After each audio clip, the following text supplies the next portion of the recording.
That's always what we always hear.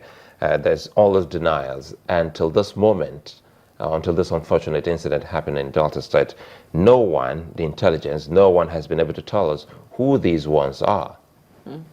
And you saw the amount of weapons were handed in Kano? Exactly. So I was just about to ask you, pistols and so on. because we do know that there has been a problem for the Northwest governors as well. They have had a meeting on it because a lot of their farmers have suffered, they've suffered losses as a result of the activities of these so-called Fulani herdsmen. I think it was in one of the meetings that was held at the NESG, where the Northern governors did say that they suspect that most of these people are not Nigerians.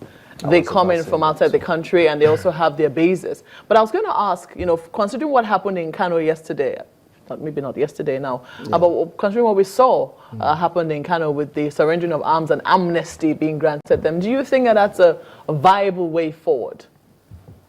Personally, I wasn't impressed, but maybe in the wisdom of the government, they felt that was the way to have handled it. I was thinking that that would have given somebody the opportunity to say, look, can we trace how these things came about? How come you have pistols? How come you have an SMG?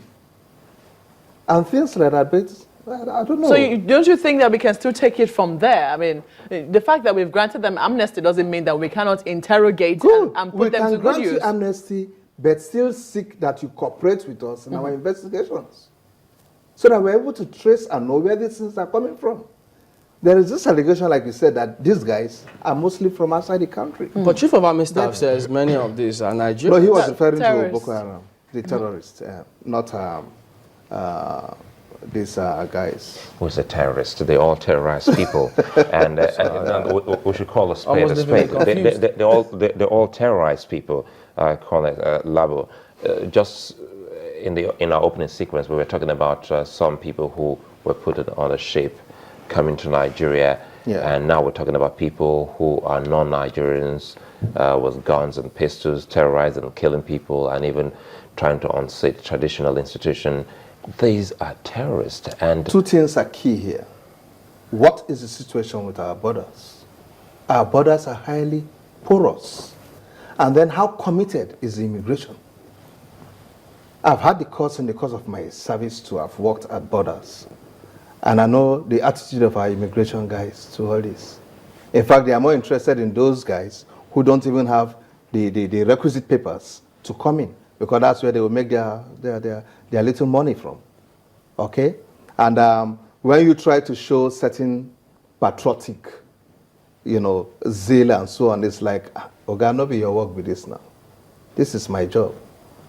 And at the end of the day, if you are not careful, somebody will actually ask you, but are you an immigration officer or an army officer? Are you here to fight a battle, or you are here to check people coming into your country? And the point I'm making is that, look, the immigration has a fault too, apart from the fact that we have a porous internal security. I want us to beam our searchlight on that ministry, because this is Nigeria, and we all must speak up. When we talk about a ship coming in, one would have thought that before a ship bets in on your shores, you already know the manifest and a couple of other things that the ship is carrying. Good. You don't wait for the ship to berth, and then you started doing sorting and say, this is a Nigerian, this is not a Nigerian, go back, you come in, you don't go back, you accept, back and forth. The Ministry of Internal Affairs has a whole lot to answer to the Nigerian people on this, don't you think so? I think so. In fact, I've always said it that the Interior Ministry, or the Ministry of Interior, whoever is going to man that place, that was before the ministerial appointment. I said, look, the gentleman has really got so much problems in his hands. So much.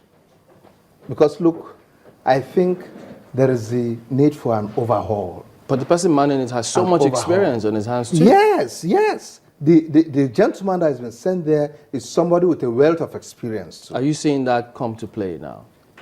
Let's see how he goes about running the place.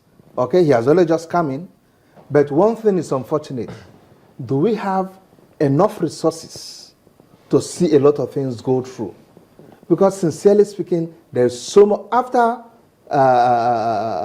Fashola's ministerial appointment. I think the next appointment that really carries so much weight in terms of task and what is required is the interior. We must sit down and take a decision on what we want to do about our borders. So it does appear at the moment, looking at all what's playing out, intelligence gathering looks to be a challenge to us. I said it's key. I said it's key. It's key, and we're still toying with it. I know what I'm saying. What do you see happening with the Niger Delta? Especially now that we have pipelines blown up. We've seen comments made about handover the militants being told to community leaders in the Niger Delta area. The government is, as far as I'm concerned, taking or abiding by certain rules of engagement on this issue.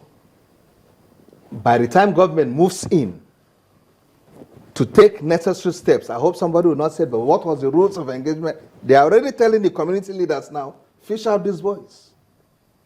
Sincerely, if I have my way, and I must say it here, the Obasanjo's leveling of Odi could take place in some of such communities if they cannot fish out these guys. There'll be clear human rights violations you'll be dealing with if you go in like that. Here we go again. No, they've got rights, don't they? Yes, here we go again. You're not advocating you go in and level the whole community, are you? Until Nigeria is visited by several Boko Harams, we shall not know what to do. There is already a threat in Zaria,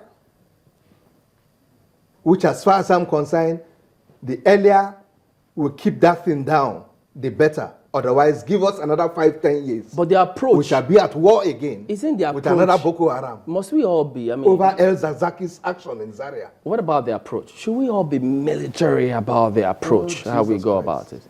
What approach do you need? Nigeria should go on its knees.